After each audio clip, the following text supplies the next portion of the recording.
علی بھائی، پہلا سوال بہت ہی کرٹیکل ہے۔ الحمدللہ عز و جل، علی بھائی کے دعوت توحید سے متعلق دلائل اور شیطانی وسوسوں کے علاج کی بدولت ہم جیسے ہزاروں کلمہ گو مشرک لوگوں کو توبہ نصیب ہوئی ہے۔ الحمدللہ۔ اس کی جزا صرف اور صرف اللہ تعالیٰ ہی دے سکتا ہے۔ اب جب کہ ہم دوسرے مسلمان بھائیوں تک ایاک نعبد و ایاک نستعین کی صحیح روح سمجھانے کی کوشش کرتے ہیں تو بعض لوگ جواباً کہتے ہیں کہ ہم بزرگوں کی قبروں پر جا کر ان سے ڈائریکٹ نہیں مانگتے بلکہ ان کا وسیلہ پکڑتے ہیں۔ بعض لوگوں کا دعویٰ ہے کہ یا علی مدد کا مطلب ہے اے علی آپ اللہ کے حضور ہمارے لیے دعا کریں، اور اس کی دلیل میں وہ لوگ سیدنا عثمان بن حنیف والی حدیث بیان کرتے ہیں جو نابینا صحابی سے متعلق ہے اور اس کا سہارا لیتے ہیں۔ پلیز اس مسئلہ کی وضاحت فرما دیں۔ مر نہ جاتے اگر تیرا یقین ہوتا کہ آپ وسیلے سے مراد یہی کچھ لے رہے ہوتے ہیں۔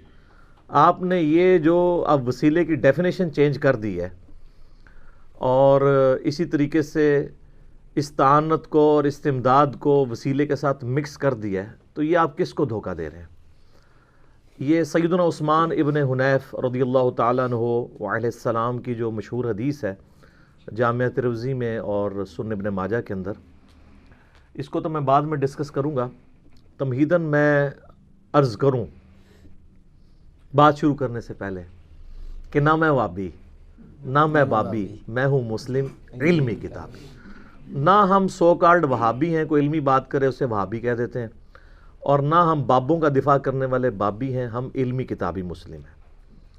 اور آپ کو پتہ ہے کہ میں نے وسیلہ اور توسل کے اوپر آلموسٹ 8 سے 7-8 سال پہلے مسئلہ نمبر 43 وسیلہ اور توسل کے صحیح احکام و مسائل ریکارڈ کروا دیا تھا۔ اس کے بعد بھی میرے کئی ایک لیکچرز مختلف ٹاپکس پہ آئے ہیں، اور میرے بارے میں کوئی یہ بندہ گمان نہ کرے کہ میں کسی ایک طرف کی سائیڈ لوں گا۔ میں تو ان عقائد کے معاملے میں خصوصاً جو اللہ کے محبوب صلی اللہ علیہ وآلہ وسلم سے متعلق ہیں، نہ تو میں صوفیوں کے امام علی السبکی المتوفیٰ 756 ہجری کے ساتھ ہوں، اور نہ ہی سلفیوں کے امام ابن تیمیہ المتوفیٰ 728 ہجری کے ساتھ ہوں۔ یہ دونوں امام ایکسٹریم کے اوپر ہیں، اور آپ دیکھیں یہ دونوں امام ایک وقت کے اندر ہیں، اور دونوں ماشاء اللہ تعالی شیخ الاسلام ہیں۔ آپ ان کے ذرا تعارف پڑھیں تو لکھا ہوگا شیخ الاسلام امام سبکی، شیخ الاسلام امام ابن تیمیہ، اور دونوں ایک دوسرے کو بمشکل ہی مسلمان سمجھتے ہیں اور پوری کوشش کرتے ہیں کہ ایک دوسرے کے ایمان کے بارے میں کوئی ڈیسیژن سنائیں۔ تو ہم تو سچائی کی بات کریں گے۔ اس حدیث کی ڈیٹیل میں جانے سے پہلے میں ان لوگوں کا آپ کو طریقہ واردات بتاؤں کہ یہ کس طریقے سے اپنے فاسد عقائد کے اوپر پردہ ڈالنے کے لیے اس قسم کے سلوگنز پبلک کے اندر عام کرتے ہیں تاکہ ایک عام بندے کی مت ماری جائے۔ جب کبھی بھی ہم وسیلہ اور توسل پہ اس حوالے سے بات کرتے ہیں کہ آپ غیر اللہ کو مدد کے لیے ڈائریکٹ نہ پکاریں، اگر آپ اللہ تعالیٰ کی بارگاہ میں نبی صلی اللہ علیہ وآلہ وسلم کا وسیلہ پیش کرتے ہیں تو ہم نے کبھی بھی آپ کے اوپر فتویٰ نہیں لگایا اس معاملے کے اندر۔ ہمارا جھگڑا یہ ہے کہ آپ استمداد کو اور استعانت کو وسیلہ کے نام میں لوگوں میں پروپیگیٹ کرنے کی کوشش کرتے ہیں، اور فوراً وار کریں گے جب بھی کبھی اس طرح کی استعانت کے اوپر بات ہوگی تو یہ فوراً کہیں گے جی آپ یا رسول اللہ کو نہیں مانتے۔ نعوذ باللہ من ذالک۔ بھئی کون ہے جو یا رسول اللہ کو نہیں مانتا؟ ہر مسلمان اپنی نماز میں پڑھتا ہے السلام علیکہ ایہا النبی ورحمۃ اللہ وبرکاتہ، اور بخاری اور مسلم دونوں میں حدیث ہے جب تم سلام پڑھو گے السلام علینا وعلی عباد اللہ الصالحین، اور یہ پورا سلام تو زمین و آسمان میں ہر نیک بندے تک تمہارا سلام پہنچ جائے گا اللہ کی طرف سے، تو وہ پہنچتا ہے، اس میں تو کوئی اختلاف نہیں ہے۔ پھر کبھی یہ سہارا لیں گے جی آپ حیات النبی کے عقیدے کو نہیں مانتے۔ نعوذ باللہ من ذالک۔ کون سا دنیا میں مسلمان ہے کسی بھی مکتبہ فکر کا ہو، چاہے وہ بریلوی ہو، دیوبندی ہو، اہل حدیث ہو، اہل تشیع ہو، کس کا یہ اس معاملے میں کوئی اختلاف ہے کہ وہ حیات النبی کا قائل نہ ہو؟ تو واضح حدیث ہے سنن نبی داؤد کے اندر ان اللہ حرم علی الارض ان تأکل اجساد الانبیاء، بے شک اللہ تعالیٰ نے حرام کیا ہے مٹی کے لیے کہ وہ نبیوں کے جسموں کو کھائے۔ اس کے علاوہ کئی ایک دلائل ہیں، قرآن حکیم میں شہداء کی زندگی کے حوالے سے آیات ہیں. آج میرا ٹاپک نہیں ہے. ان دونوں ٹاپکس کے اوپر میرے اللہ کے فضل سے درجنوں کلپس یوٹیوب کے اوپر ریکارڈڈ ہیں. آپ یا رسول اللہ لکھیں نا تو سب سے زیادہ کلپ میرے کھلیں گے. لبیک یا رسول اللہ لکھیں میرا کلپ کھلے گا. لبیک یا حسین لکھیں میرا کلپ کھلے گا. حیات النبی لکھیں میرے بے شمار کلپس کھلیں گے. ہم کیوں نہیں ان عقیدوں کو مانتے؟ آپ صرف ان عقیدوں کے پیچھے شیلٹر لے کے اور جو توحید فی دعا ہے، یعنی دعا میں اللہ کے ساتھ اور ہستیوں کو جو شریک ٹھہرائے ہوئے ہیں، اس کے لیے لیم ایکسکیوزی ڈیوائز کرتے ہیں، جعلی دلائل لوگوں کے سامنے لے کے آتے ہیں اور ان چیزوں کے پیچھے چھپتے ہیں. کبھی وسیلہ اور توسل کے نام پہ چھپنا شروع کر دیتے ہیں، کبھی جو ہے وہ حیات النبی کے عقیدے کا سہارا لیتے ہیں، کبھی وہ یا رسول اللہ کے عقیدے کا سہارا لیتے ہیں، تاکہ ایک عام بندہ کہ جی وہ جی یہ تو مانتا ہی نہیں ہے. اور دیکھ لیں آپ نے مت کیسی ماری ہوئی ہے انہوں نے اپنی پبلک کی. یہ سارے کے سارے ان کے ایکسکیوزز چل گئے ہیں. تو ان کا یہ ایکسکیوز اسی طریقے سے ہے کہ کوئی شخص صحیح بخاری اور صحیح مسلم سے سیدنا حسان ابن ثابت رضی اللہ تعالیٰ عنہ علیہ السلام کی نعت پڑھنے کی جو احادیث ہیں، ان کی بنیاد کے اوپر یہ کہنا شروع کر دے کہ یہ جو آج کل کے ڈسکو قوالیاں ہیں یہ بالکل سنت کے مطابق ہیں، اور جب کوئی ان ڈسکو قوالیوں کے خلاف بولنا شروع کرے تو کہ یہ نعت کو نہیں مانتے. دیکھا ہے طریقہ واردات. ہم وسیلہ اور توسل کے کم منکر ہیں. میں نے تو 5 وسیلے ثابت کیے ہیں کتاب اللہ سے، صحیح بخاری سے، صحیح مسلم سے، کہ ہم تو وسیلے کے قائل ہیں. وسیلے کا منکر کون ہے؟ اللہ اور اس کی مخلوق کے درمیان پیغمبر ہی تو وسیلہ ہے کہ اللہ کی دعوت مخلوقات تک پہنچاتا ہے. کون وسیلے کا منکر ہے؟ لیکن اگر آپ وسیلے اور توسل کو اپنا لقمہ اس کے منہ میں ڈالنے کی کوشش کریں گے تو سر ہمیں اردو بھی آتی ہے، اور یہ الفاظ جو ہیں وہ اردو کے ایسے ہیں جو عربی سے اردو میں آئے ہیں اور مستعمل ہیں. آپ مجھے بتائیں کہ اگر کوئی شخص کہتا ہے کہ اے اللہ تجھے نبی صلی اللہ علیہ وآلہ وسلم کی عظمت اور ان کی شان جو تیری بارگاہ میں مقبولیت ہے، اس کا واسطہ پیش کرتا ہوں کہ میرا فلاں کام کر دے، تو اس جملے میں وہ رسول اللہ کو تو مدد کے لیے نہیں پکار رہا ہوگا، اللہ کو پکار رہا ہوگا.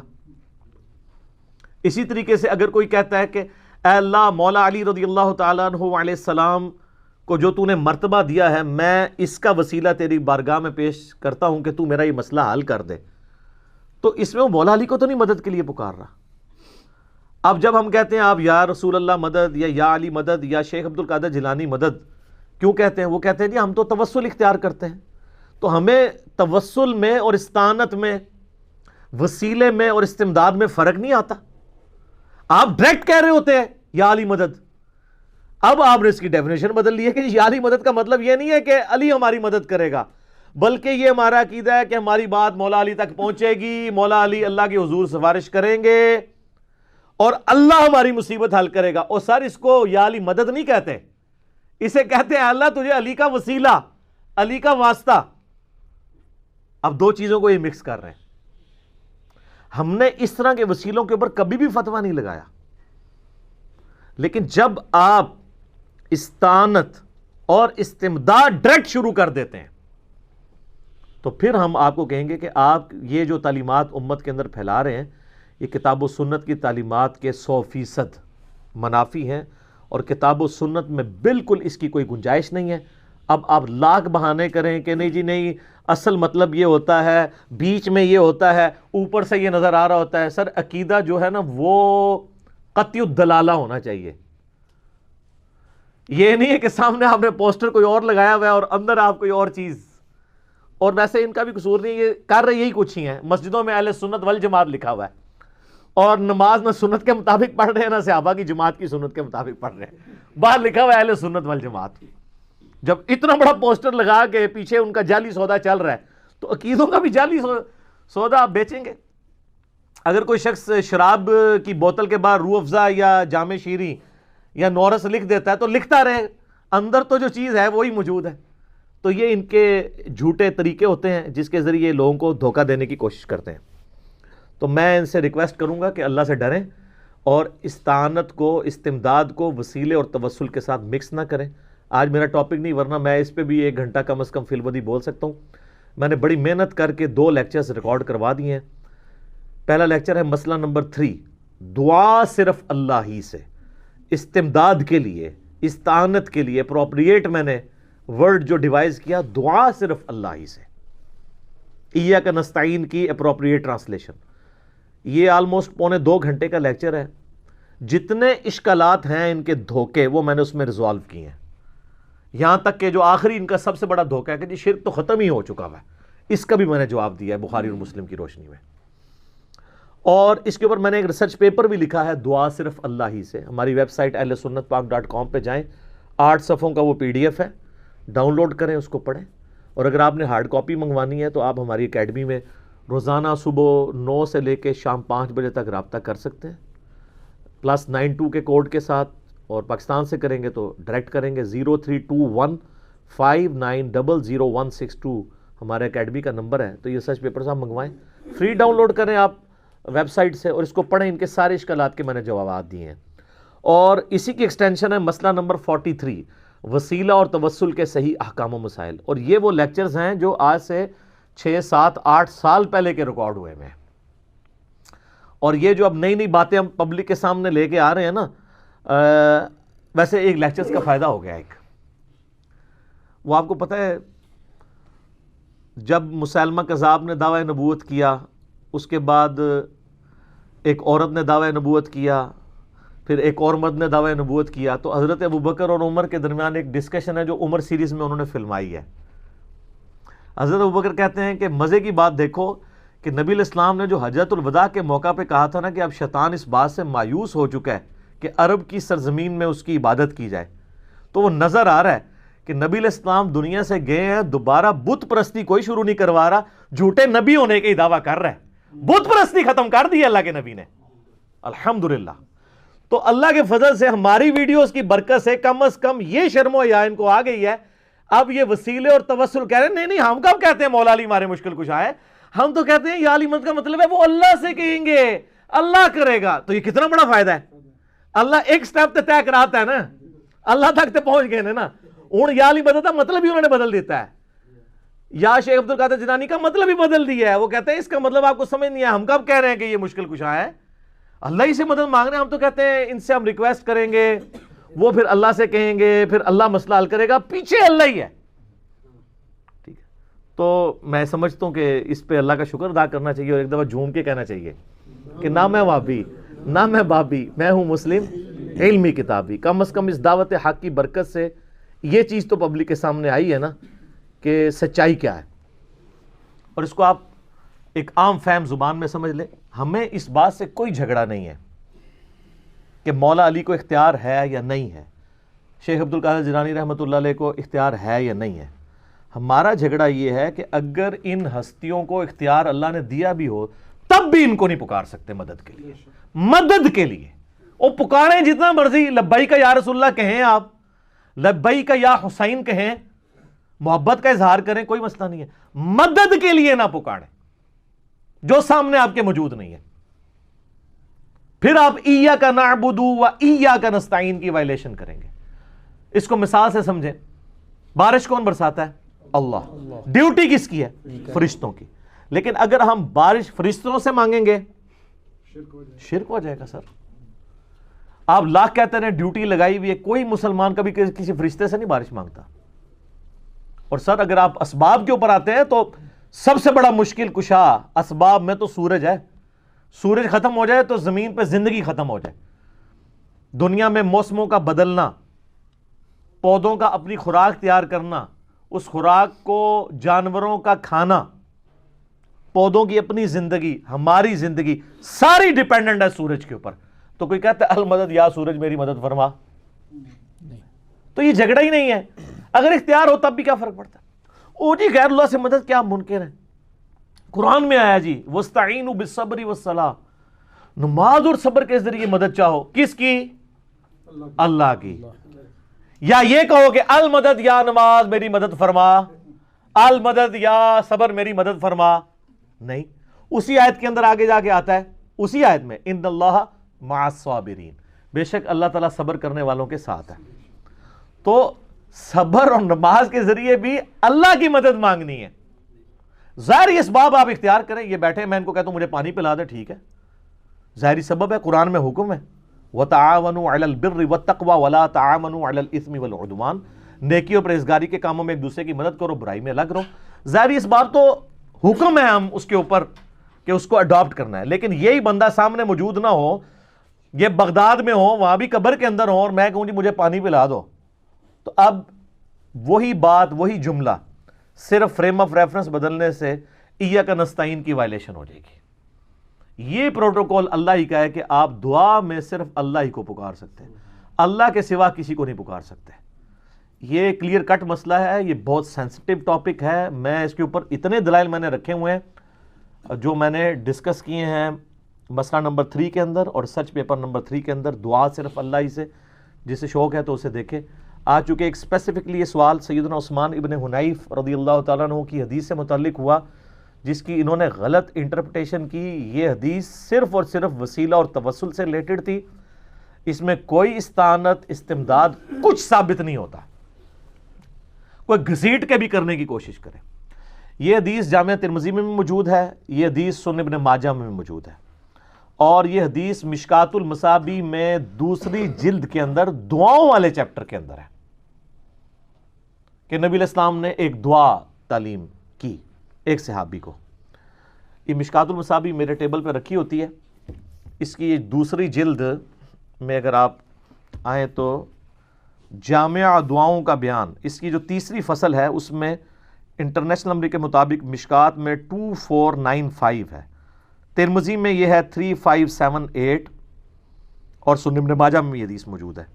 یہ حدیث کچھ یوں ہے کہ سیدنا عثمان ابن حنیف رضی اللہ تعالیٰ عنہ کہتے ہیں کہ ایک نابینا شخص نبی علیہ السلام کے پاس حاضر ہوا اور کہا یا رسول اللہ صلی اللہ علیہ وآلہ وسلم, آپ میرے لیے دعا کریں کہ میری بینائی واپس آ جائے.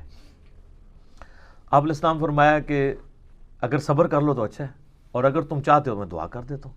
وہ بڑا سمجھدار تھا, اس نے کہا جنت تو ویسے ہی مل جانی ہے, صبر کر کے جنت جو کمانی ہے وہ تو ایمان کی بدولت مل ہی جانی ہے, دنیا تو میری آسان ہونا. نے کہا نہیں یا رسول اللہ آپ دعا ہی کریں.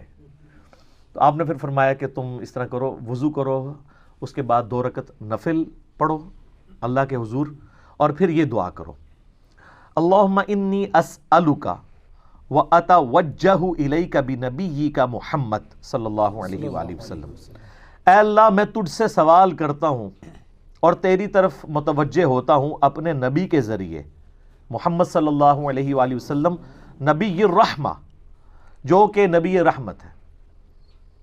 انی توجہت بکا الی ربی, اور اے اللہ کے محبوب صلی اللہ علیہ وآلہ وسلم میں آپ کے ذریعے متوجہ ہوتا ہوں اپنے رب کی طرف, لیقضی لی فی حاجتی ہذہ, کہ وہ اس حاجت کے معاملے میں میری حاجت روائی کر دے. اللہم فشفعہ فی, اے اللہ میرے نبی کی شفاعت میرے حق میں قبول فرما. اور سنن ابن ماجہ میں الفاظ ہیں کہ اے محمد, میں آپ کے ذریعے سے, یا محمد کے الفاظ ہیں. یہاں تو ہے نا کہ آپ کے ذریعے سے, اس میں یا محمد کے الفاظ ہیں کہ یا محمد میں آپ کے ذریعے سے اللہ کی طرف متوجہ ہوتا ہوں. اس میں وہ کہتے ہیں نبی علیہ السلام سے انہوں نے مدد مانگ لی ہے. اس میں تو واضح الفاظ ہیں, اس میں دونوں حصوں میں اللہ کی طرف متوجہ ہوئے ہیں.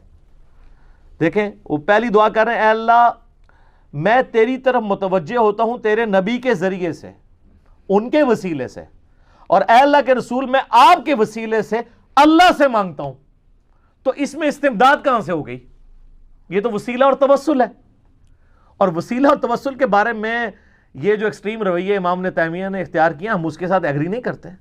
ٹھیک ہے, آپ وسیلہ اور توسل اختیار کریں, کوئی مسئلہ نہیں ہے.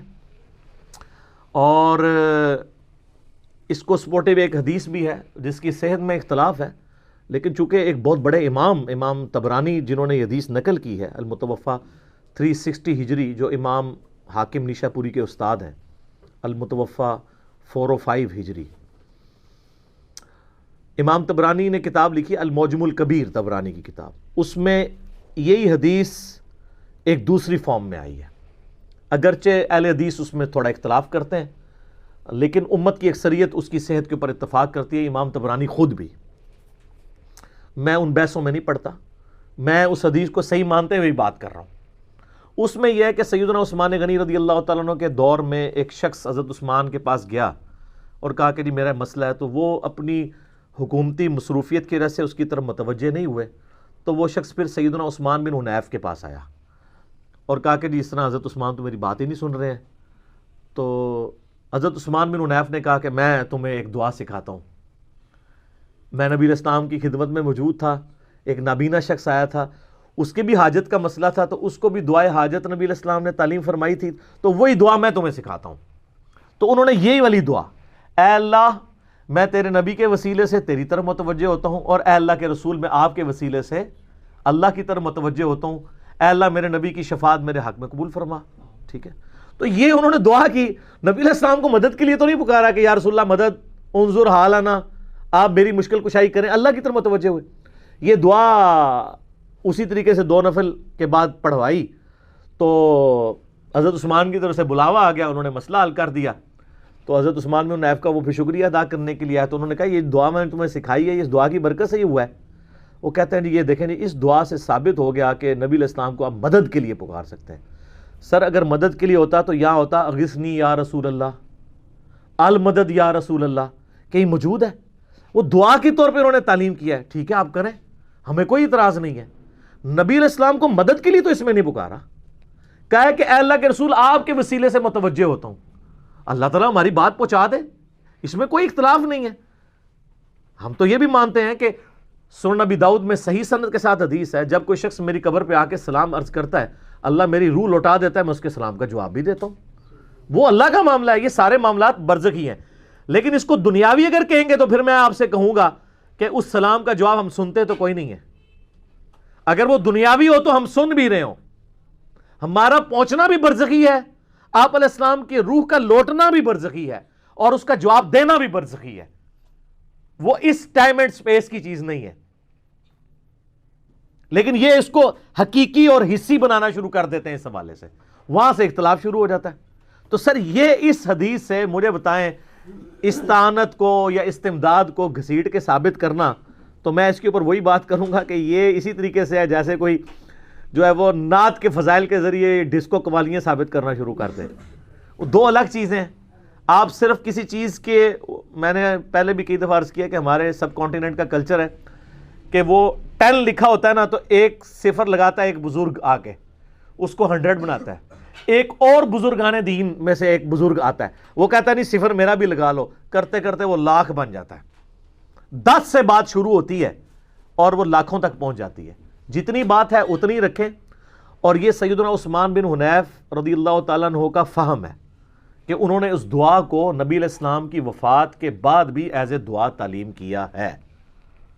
ہم کوئی اس معاملے میں کسی کے اوپر فتویٰ نہیں لگاتے، کوئی کرنا چاہتا ہے ضرور کرے، لیکن سر جان کی امان پائیں تو عرض کرے، ان سے بھی ایک بڑے صحابی ہیں جو امیر المؤمنین ہیں، جن کے بارے میں اسپیسیفکلی ہمیں حکم ہے جامع ترمذی میں، سنن ابی داؤد میں، سنن ابن ماجہ میں، علیکم بسنتی و سنت الخلفاء الراشدین المہدیین، تم پر میری سنت اور میرے خلفاء راشدین کی سنت لازم ہے۔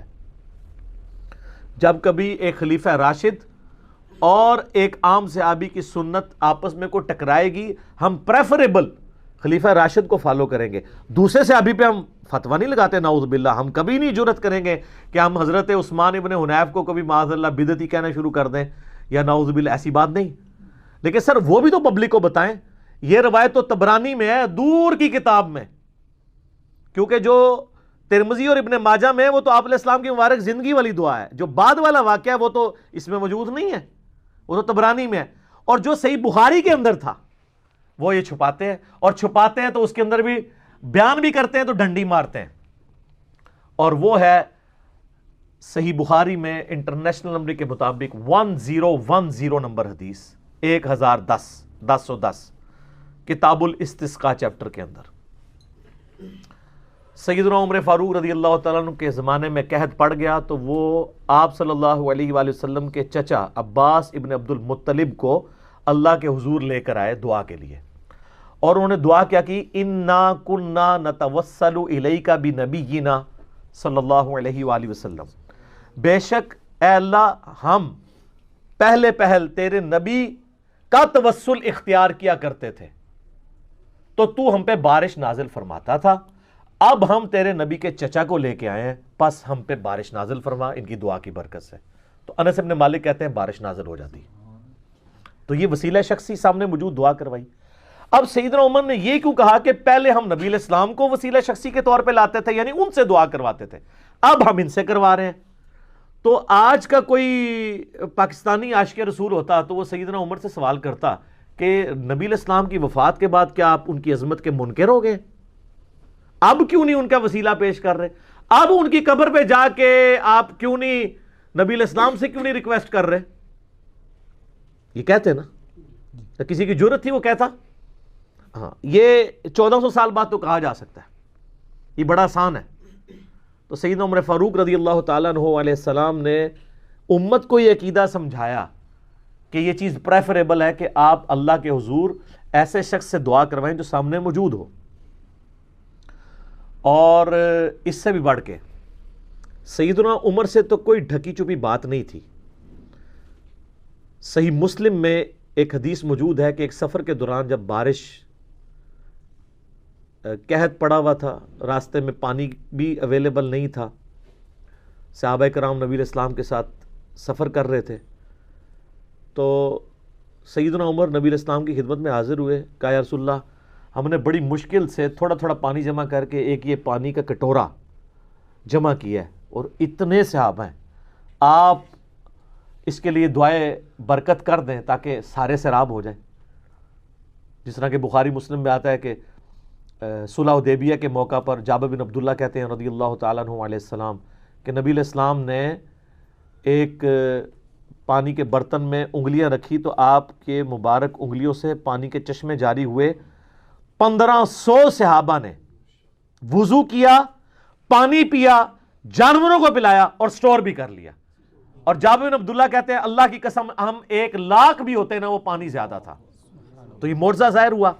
اور صحیح مسلم میں آتا ہے کہ سیدنا عمر نے ایک اور سفر میں یہ مشورہ دیا, وہاں پہ بھی پانی کے چشمے جاری ہوئے آپ کی مبارک انگلیوں سے.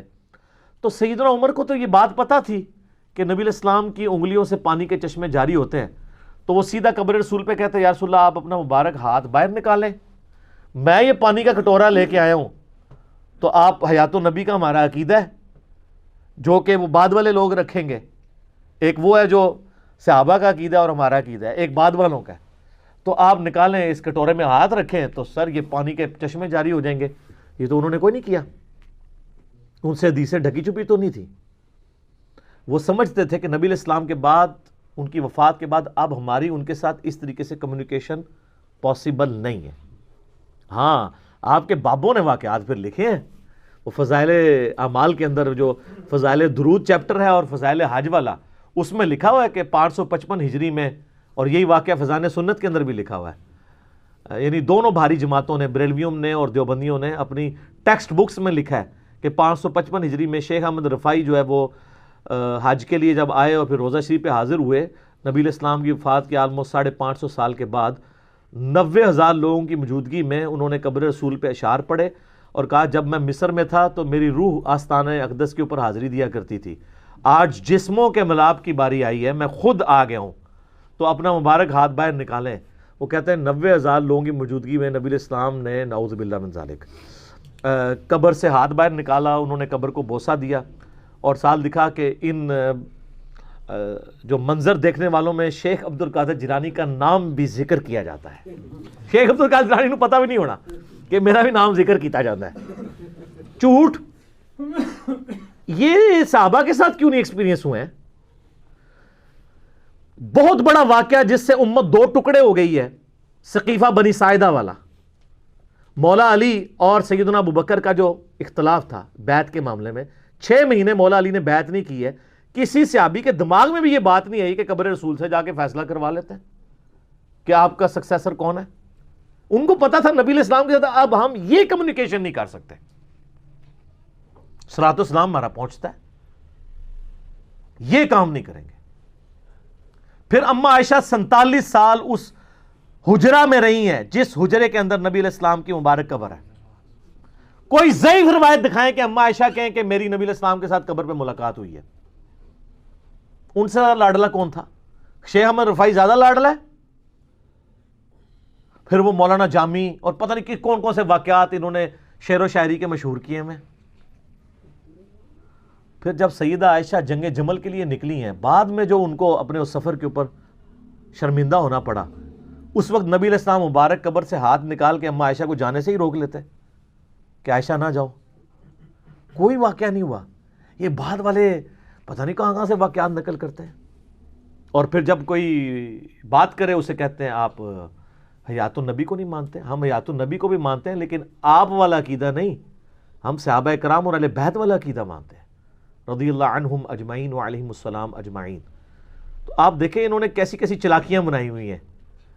فوراً نہ ایک کوئی ادبی گالی دے دیں گے کہ آپ فلاں چیز نہیں مانتے، وہ بات کوئی اور ہو رہی ہوگی، جان بوجھ کے گھسیٹ کے نہ کوئی ایک جذباتی جملہ ایسا بولیں گے تاکہ پورا میلہ لوٹ لیں.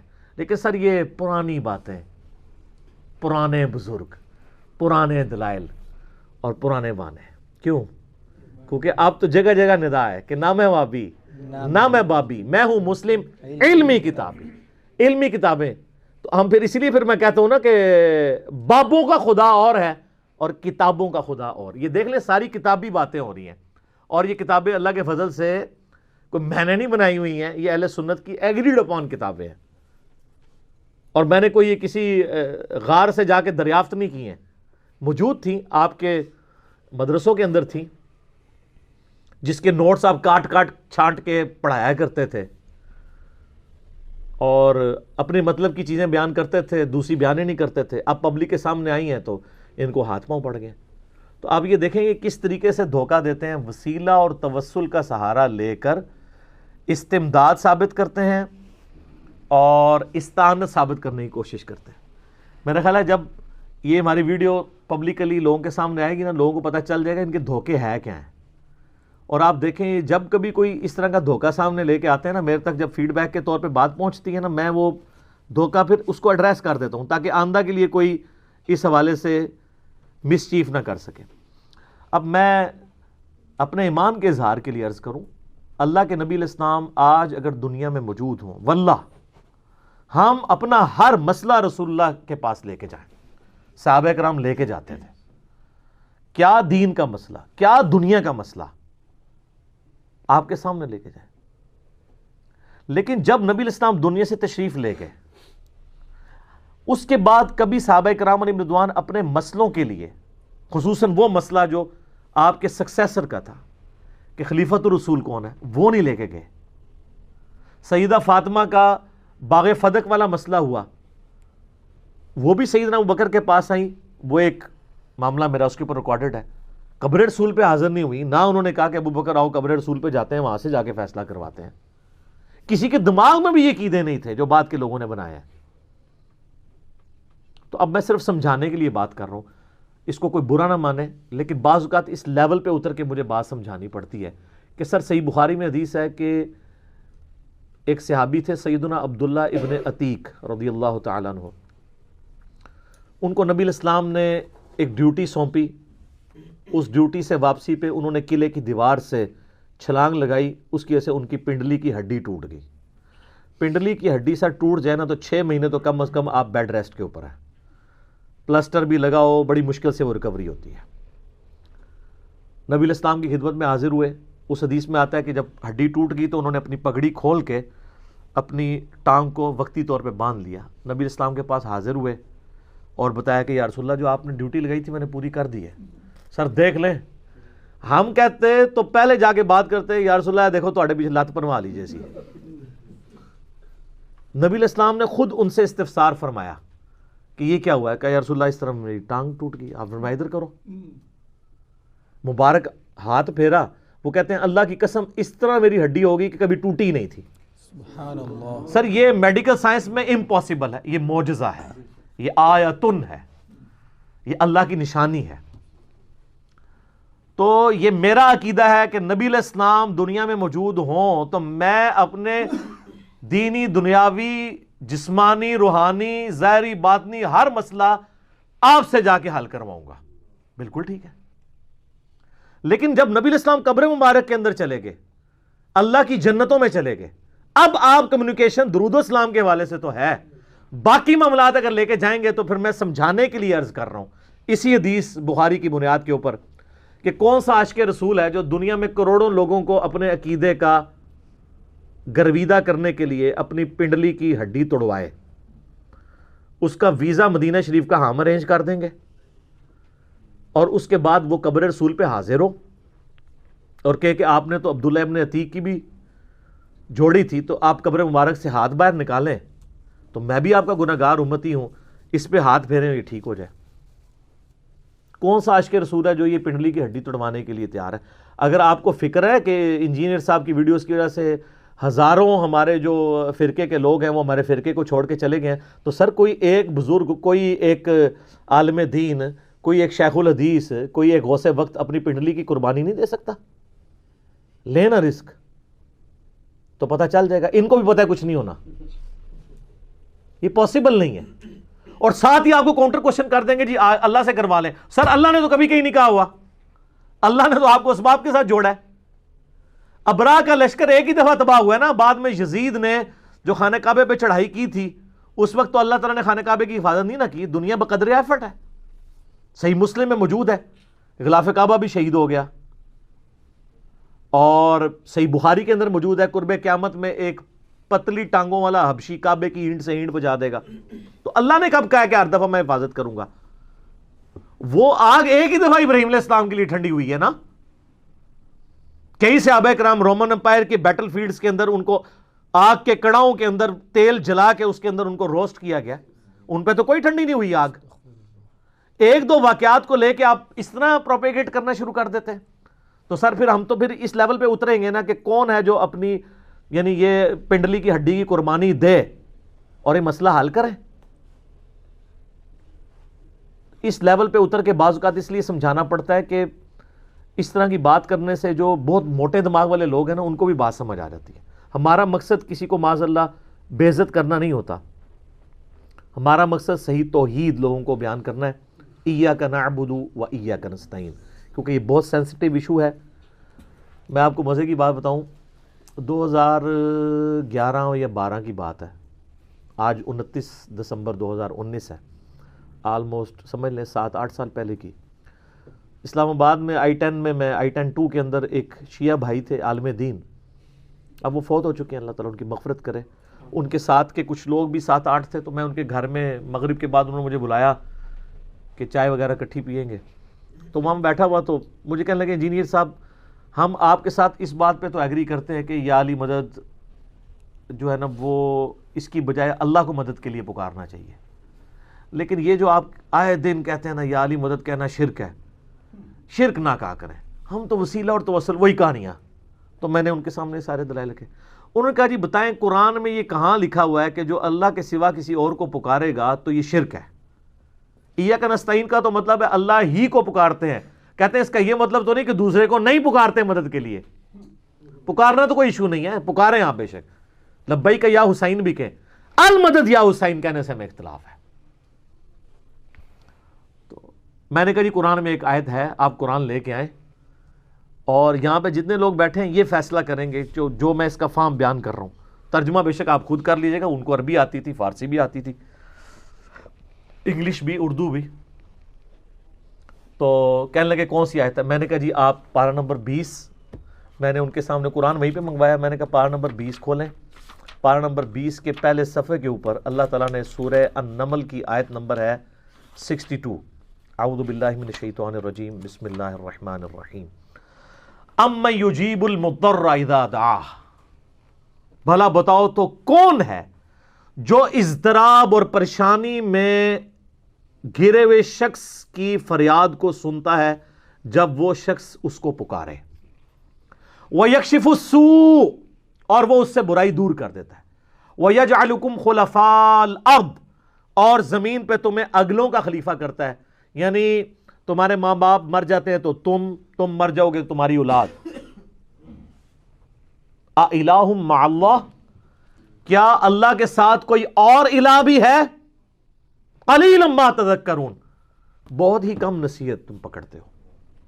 تو میں نے کہا یہاں پہ اللہ طرف ہمارا ہے اللہ کے ساتھ کوئی اور الہ ہے جو مصیبت اور پریشانی میں گھرے ہوئے شخص کی فریاد کو سنے، تو اٹ مینز کہ جس شخص کو بھی آپ مشکل کے لیے غائب میں مدد میں دعا کے طور پر پکار رہے ہیں، گویا آپ اسے الہ مان رہے ہیں۔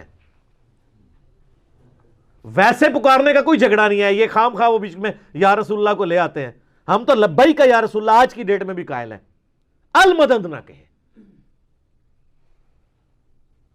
تو میں نے کہا یہ بتائیں نا، اس میں تو اللہ تعالیٰ ہمارا ہے، جس کو بھی پکارو گے گویا تم اسے الہ مانے ہوئے ہو، تو آپ تو مولا علی کو پھر الہ مانے ہوئے ہیں۔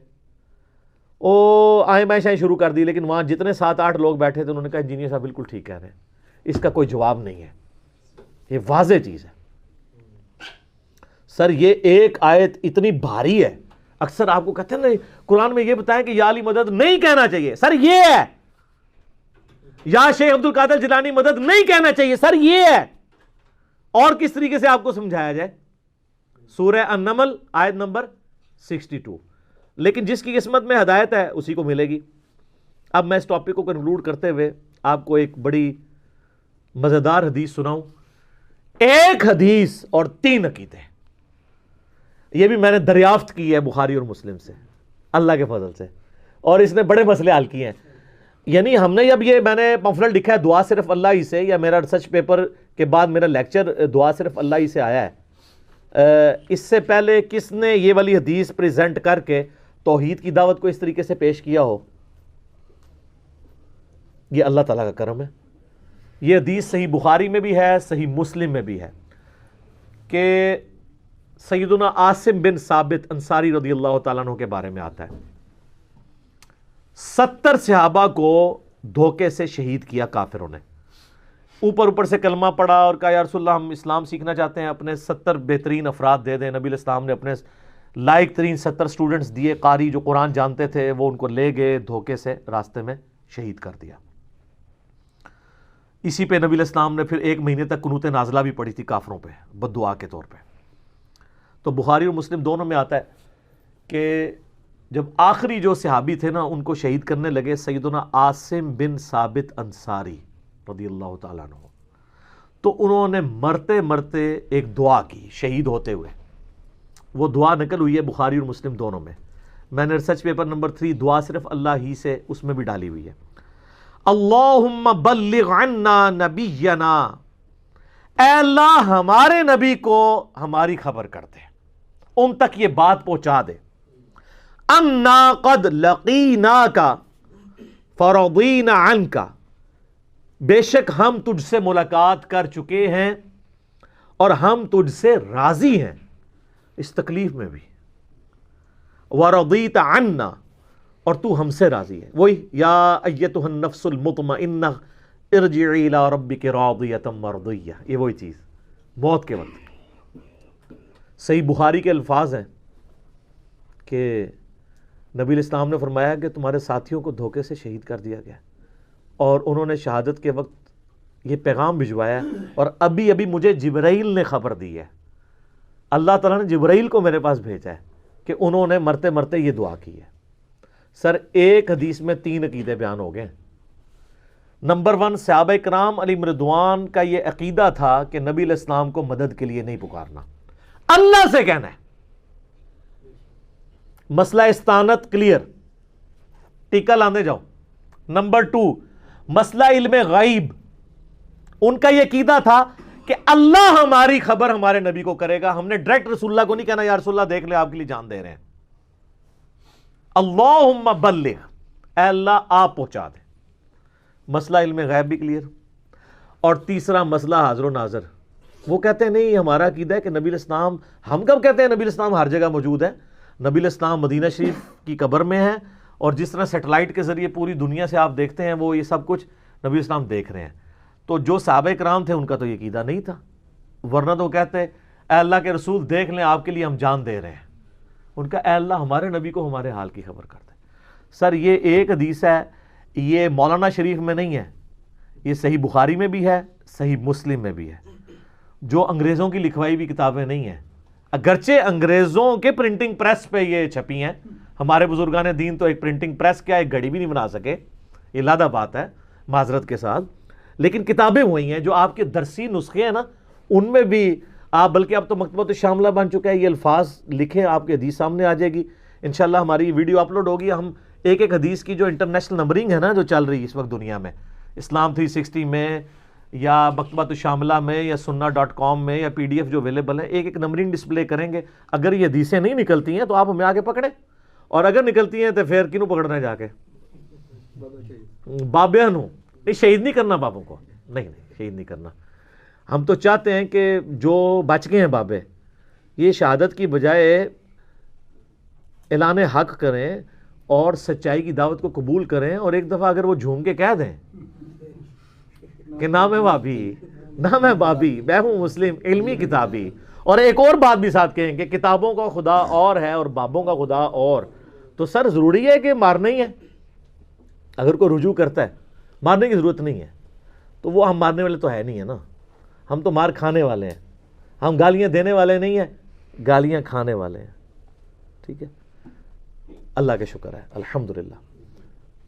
تو یہ بالکل واضح دلائل ہیں. اس کے بعد بھی اگر کوئی ہٹ درمی کرتا ہے تو ہم کیا کہہ سکتے ہیں؟ میں اپنی گفتگو کو کنکلوڈ کروں گا اس جملے پہ جو میں اکثر بولتا ہوں کہ شرک is the most sensitive issue in the sight of Allah. اللہ کے حضور سب سے زیادہ حساس معاملہ شرک کا ہے. اسی لیے سورہ نساء کی آیت نمبر 48 میں اور 116 میں 2 دفعہ ایک ہی صورت میں یہ آیت ریپیٹ ہوئی ہے، ان اللہ لا یغفر ان یشرک بہ ویغفر ما دون ذلک لمن یشاء. بے شک اللہ اس گناہ کو کبھی معاف نہیں کرے گا کہ کوئی شخص اللہ کے ساتھ کسی قسم کا شرک کرے. اس کے سوا جتنے گناہ ہیں جس کے لیے چاہے گا معاف کر دے گا، وہ بھی اوپن لائسنس نہیں ہے. اور پھر سورۃ المائدہ میں تو کلائمیکس ہے آیت نمبر 72 میں، انہ من یشرک باللہ فقد حرم اللہ علیہ الجنہ ومأواہ النار وما للظالمین من انصار. بے شک جو کوئی اللہ کے ساتھ شرک کرے گا، اللہ نے ایسے شخص پہ جنت حرام کر دی ہے اور اس کا ٹھکانہ جہنم ہے جہاں اس کا کوئی مددگار نہیں ہوگا. حتیٰ کہ صحیح بخاری اور مسلم دونوں میں حدیث، نبی علیہ السلام نے فرمایا اللہ تعالیٰ نے ہر نبی کو ایک مقبول دعا دی تھی، اس نے اس دنیا میں ہی کر لی. حضرت نوح علیہ السلام نے دعا کی اپنی قوم کے خلاف، اللہ نے پوری کر لی. اور میں نے وہ مقبول دعا اپنی امت کے لیے سنبھال کے رکھی ہے قیامت کے دن کے لیے، اور میری اس دعا کی برکت سے میرے ہر امتی کو نفع پہنچے گا، یعنی شفاعت کا، سوائے اس شخص کے جس نے دنیا میں کسی قسم کا شرک کیا ہوا. مشرک کے لیے شفاعت نہیں ہے، موحد کے لیے. تو اچھا یہ آپ ساری باتیں کریں گے، مانتے ہیں جی، ہم کب کہتے ہیں لیکن شرک تو ختم ہو چکا. نہ، پرانی باتیں ختم ہو چکا. تو یہ جو کچھ ہو رہا ہے یہ کیا ہو رہا ہے؟ یہ جو نصیریہ کہہ رہے ہیں کہ مولا علی اللہ ہے، یہ توحید ہے؟ اور کہانی بازو، اگر یہ ختم ہو چکا ہے شرک، تو شام کے اندر نصیریہ علی اللہ کیوں کہتے ہیں؟ وہ کیا یہودیوں کا کوئی آف شوٹ ہے یا کوئی عیسائیوں کا آف شوٹ ہے؟ مسلمانوں کا ہی ہے نا. تو شرک تو کر رہے ہیں. اور خود صوفیاء کے اندر ایسے لوگ ہیں جنہوں نے اللہ کے لیے حلولیت کا عقیدہ رکھا ہے، جس کی تکفیر خود کی ہے ان لوگوں نے کہ جی بندے کے اندر اللہ گھس جاتا ہے، نعوذ باللہ من ذالک. تو یہ اس طریقے سے نہیں ہے. میں نے اس لیکچر کے اندر بھی بتایا، ریسرچ پیپر میں بھی لکھا ہے، حصول برکت کے لیے میں کہتا ہوں کوئی بات رہ نہ جائے، یہ بھی مجھ سے سن لیں. بخاری اور مسلم دونوں میں حدیث ہے، نبی علیہ السلام نے فرمایا تم میں بھی وہی خرابیاں پیدا ہوں گی جو اگلے لوگوں میں ہوئی، قدم با قدم بالشت بر بالشت، تم بھی اسی راستے پہ چل پڑو گے. صحابہ نے عرض کیا یہ اگلے لوگوں سے مراد کیا یہود و نصارہ ہے؟ آپ نے فرمایا اگر وہ لوگ مراد نہیں تو پھر کون سے لوگ مراد ہیں؟ یعنی وہی ہیں. اچھا یہ ہم پیش کرتے ہیں، وہ کہتے ہیں نہیں جی نہیں، اس سے مراد یہود و نصارہ کا فیشن آ جائے گا، یہ عقیدوں کی باتیں نہیں ہو رہی. نہ، پرانے بانے. اس حدیث کا شان ارشاد بھی موجود ہے جامعہ ترمذی کے اندر. یہ کس موقع پہ آپ نے فرمایا تھا؟ یہ اسپیسیفکلی آپ نے عقیدوں کے بارے میں تو کہا تھا کہ عقیدے کی خرابیاں تمہارے اندر آئیں گی جو اگلوں میں آئی تھی. اگلوں میں شرک نہیں آیا تھا. کس لیول کا شرک آیا؟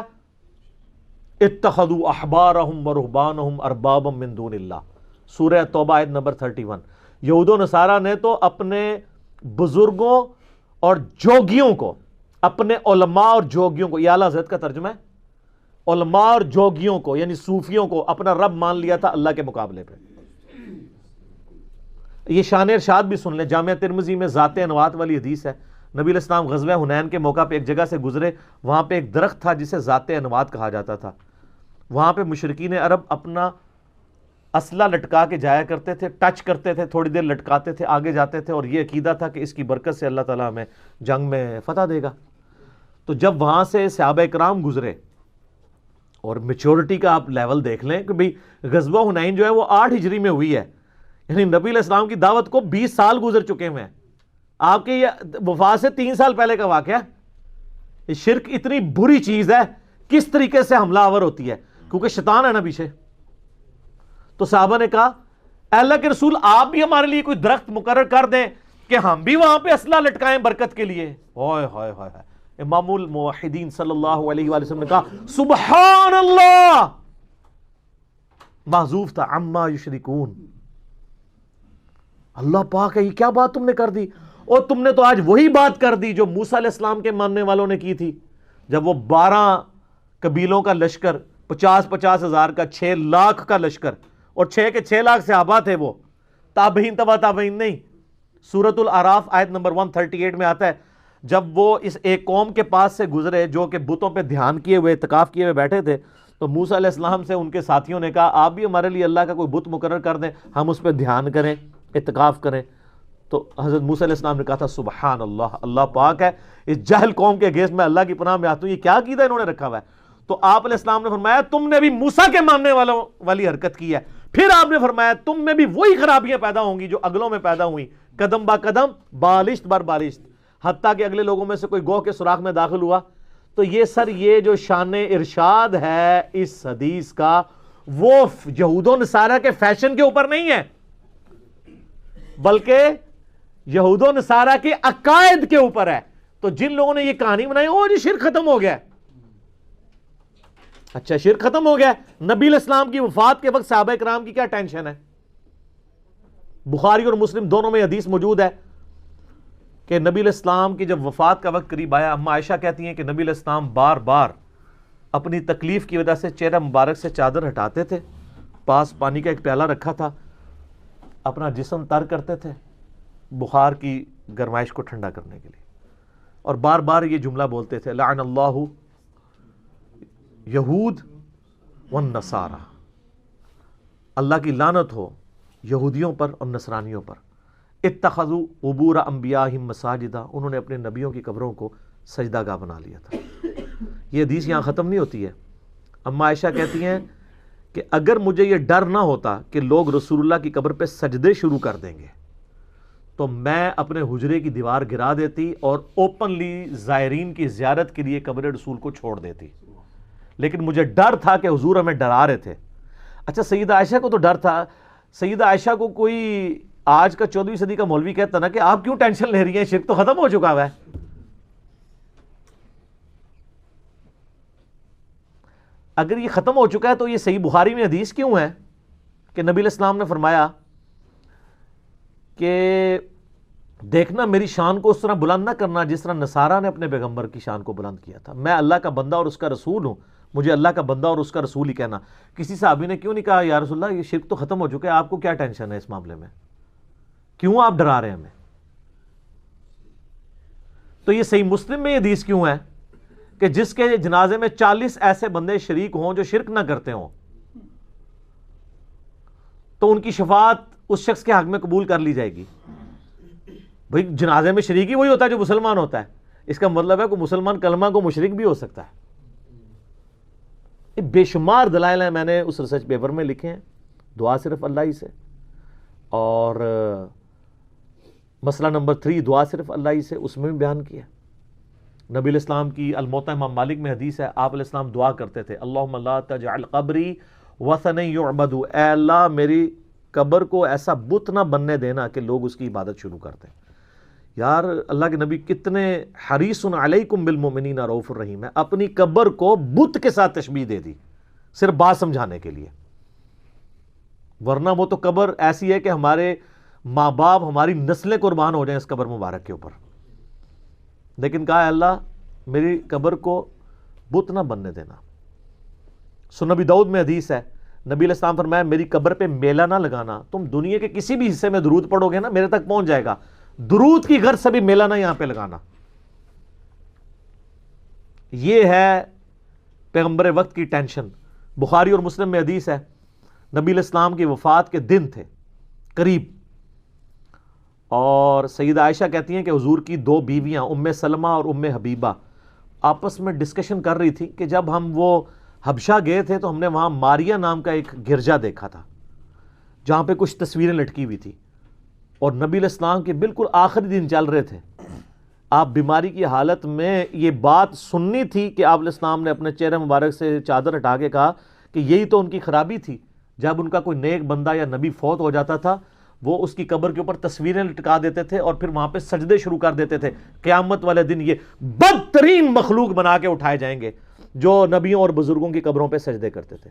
سر یہ سارے اڈے کن لوگوں نے آباد کیے ہوئے ہیں, اور جب کوئی ان کے خلاف بولتا ہے تو کہتے ہیں بزرگوں کو نہیں مانتے. یہ اسی طریقے سے ہے کہ ہم عیسائیوں کے شرک کے خلاف بولیں اور عیسائی ہمیں یہ کہنا شروع کر دیں کہ آپ عیسیٰ ابن مریم کو نہیں مانتے. بھئی عیسیٰ ابن مریم کو تو مانتے ہیں, ان کے نام پہ جو شرک کھڑا کیا ہوا ہے اس کو نہیں مانتے. جب ہم شرک کو کنڈیم کر رہے ہوتے ہیں کہ عیسیٰ علیہ السلام اللہ کے بیٹے نہیں ہیں, کیا ہمیں کبھی وسوسہ بھی آیا کہ ہم حضرت عیسیٰ کی توہین کر رہے ہیں؟ تو پھر آپ ہم پہ یہ کیوں الزام لگاتے ہیں کہ جب ہم کبھی شرکی ایکٹیویٹیز کو کنڈیم کرتے ہیں تو نعوذ باللہ من ذالک ہمارے دل میں نبی علیہ السلام کے لیے, صحابہ اہل بیت کے لیے کوئی بات آتی ہے؟ نعوذ باللہ من ذالک. یہ صرف ادبی گالیاں ہیں لوگوں کی آنکھوں میں دھول جھونکنے کے لیے, لیکن یہ پرانی باتیں ہیں. اب دور بدل چکا ہے. کیوں؟ کیونکہ نہ میں وابی نہ میں بابی, میں ہوں مسلم علمی کتابی. ٹھیک ہو گیا جی؟ ماشاء اللہ, جزاک اللہ.